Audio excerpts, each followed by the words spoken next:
स्वागत है आपका YouTube चैनल आओ एसेट्स बनाए में। और आज हम एक बहुत ही इम्पॉर्टेंट टॉपिक पे बात करेंगे जिसका नाम है income tax return.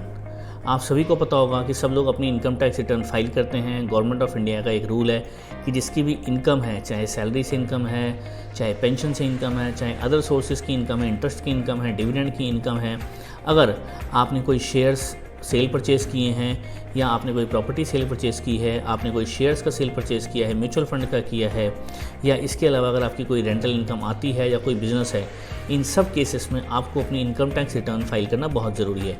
Income tax return एक ऐसा डॉक्यूमेंट है जहाँ पे आप गवर्नमेंट ऑफ इंडिया के सामने अपना डिक्लेरेशन देते हैं कि मेरी इस हेड में इतनी इनकम है और मेरी जो टैक्स लायबिलिटी बनती है मैंने डिस्पोज ऑफ की हुई है।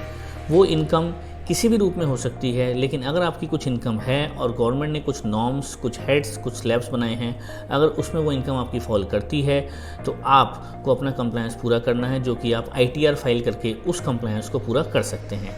आज हम इस वीडियो में ये समझेंगे कि ITR फाइल करने के बेनिफिट्स क्या हैं, अगर हम ITR नहीं फाइल करते हैं तो उसके नुकसान क्या होते हैं, इनकम टैक्स में कितने तरह के टैक्स स्लैब हैं, ओल्ड स्लैब के क्या रेट्स हैं, न्यू टैक्स के क्या रेट्स हैं, और अगर हम इनकम टैक्स फाइल करते हैं तो उससे हमें क्या क्या फ़ायदे निकल के आते हैं, क्या नुकसान निकल के आते हैं, और हम ये भी देखेंगे कि इसमें क्या क्या डॉक्यूमेंट्स लगते हैं। अगर हम एक ITR को फाइल करते हैं तो क्या क्या डॉक्यूमेंट्स हमें ज़रूरी होते हैं उस ITR को फाइल करने के लिए। तो इस वीडियो को आगे ले चलते हैं।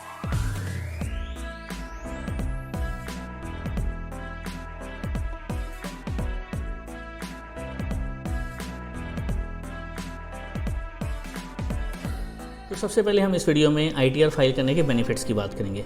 मान लीजिए अगर आप कोई प्रॉपर्टी खरीदने जाते हैं, कोई गाड़ी खरीदने जाते हैं, या कोई भी एक बड़ी महंगी चीज़ खरीदने जाते हैं, तो आपसे आपका इनकम प्रूफ मांगा जाता है, जिसमें कि आप अपनी सैलरी स्लिप दे सकते हैं, आप अपनी बैंक स्टेटमेंट दे सकते हैं और आप अपनी ITR भी दे सकते हैं। तो इनकम टैक्स रिटर्न एक आपकी इनकम प्रूफ का काम करता है, जहां पे आप ये डिक्लेयर करते हैं कि मेरी इनकम ये है जो मैंने इस डॉक्यूमेंट में शो की हुई है।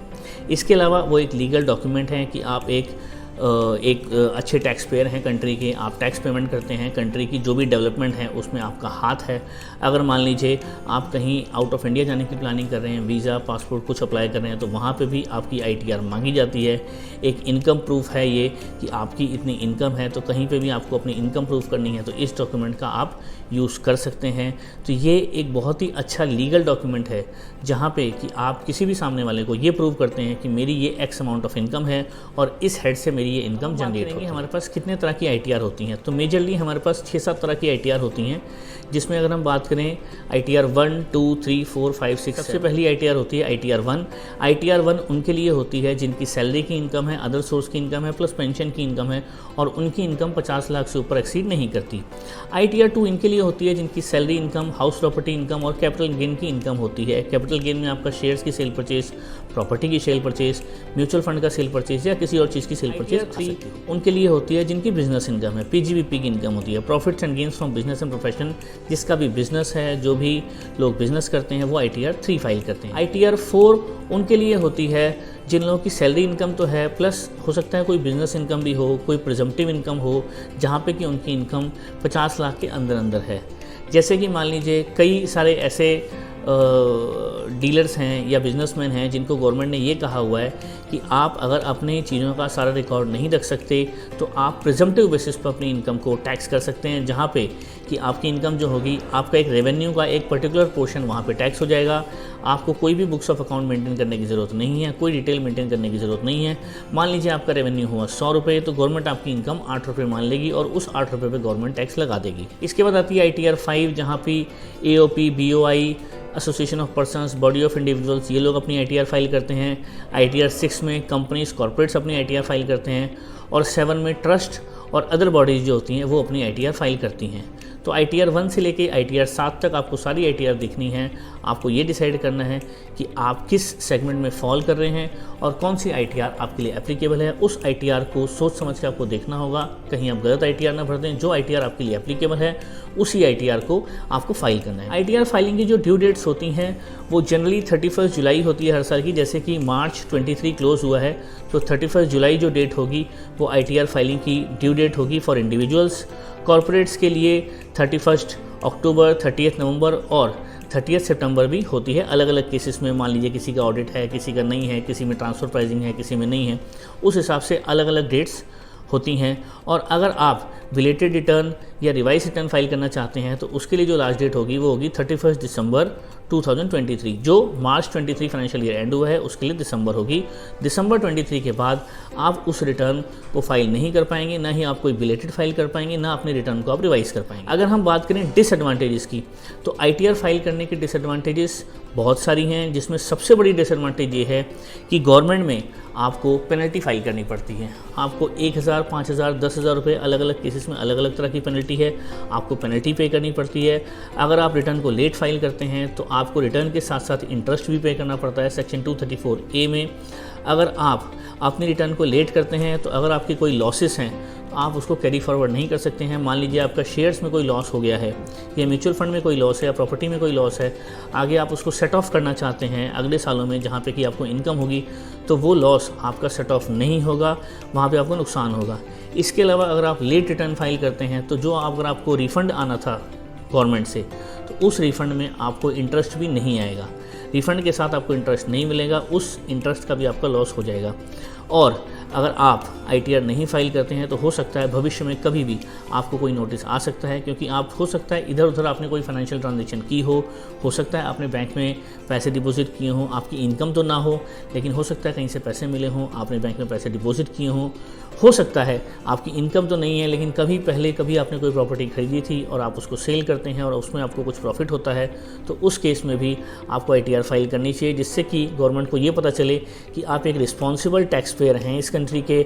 और अगर आपने कोई भी ट्रांजैक्शन की है तो वहाँ पे आपको ITR फाइल करना ज़रूरी है, जिससे गवर्नमेंट के पास ये डाटा पहुँचे कि कहाँ पे कौन कौन सी फाइनेंशियल ट्रांजैक्शन हो रही है। अगर हम बात करें कि इनकम टैक्स में टैक्स के रेट्स क्या होते हैं, तो यहाँ पे टैक्स के दो तरह के रेट्स होते हैं। एक होते हैं ओल्ड टैक्स स्लैब रेट्स, एक है न्यू टैक्स स्लैब रेट्स।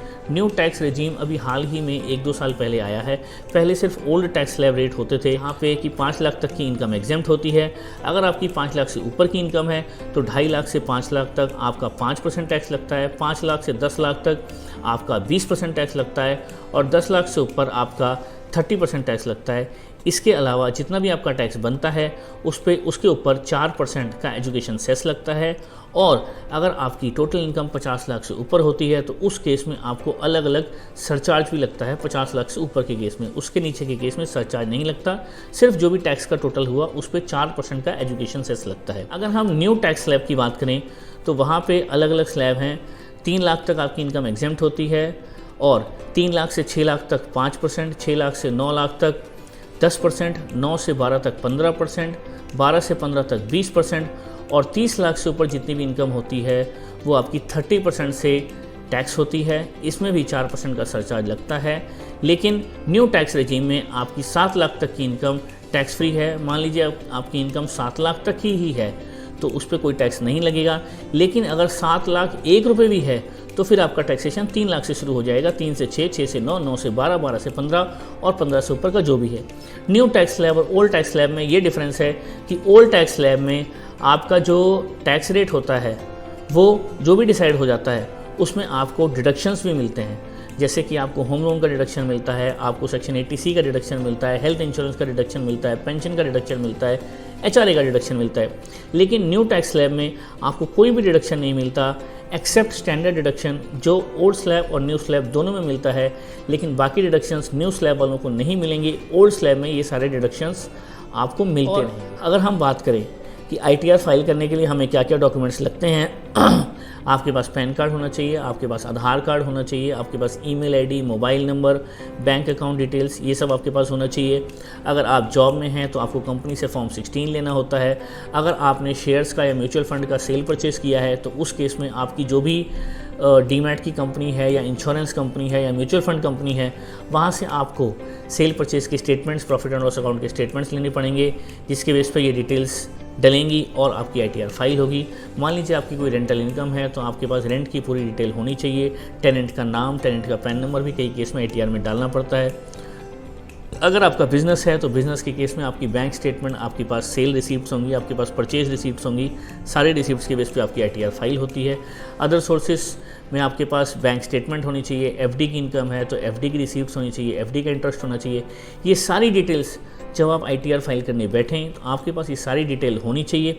आपको अपनी सारी डिटेल अपने CA के पास लेके जाना है, उसके साथ डिस्कस करना है कौन सी ITR आपके ऊपर एप्लीकेबल है, वो आपको समझा देगा और उसके बाद आप अपनी ITR फाइल कर सकते हैं। 1 2 3 4 5 6 7 7 तरह की ITR है।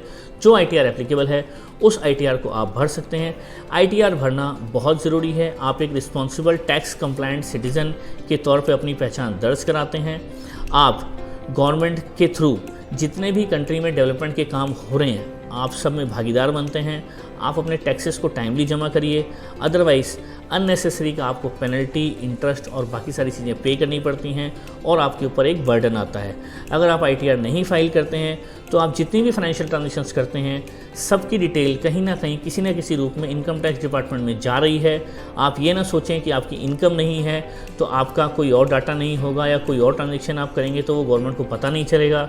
आपने अगर इनकम नहीं भी जनरेट की है किसी साल में, लेकिन आपके पास किसी और तरह की कोई फाइनेंशियल ट्रांजेक्शन में आप अटैच्ड हैं, चाहे प्रॉपर्टी में चाहे किसी और ट्रांजेक्शन में, तो वो सारी डिटेल गवर्नमेंट ऑफ इंडिया के पास जाती है। सारी बॉडीज़ को इंस्ट्रक्शन है कि ये सारी डिटेल पैन नंबर से उठा के वो डिटेल सारी जाती है इनकम टैक्स डिपार्टमेंट के पास और वो आपको नोटिस भेज सकते हैं, जिस वजह से आप किसी प्रॉब्लम में खड़े हो सकते हैं।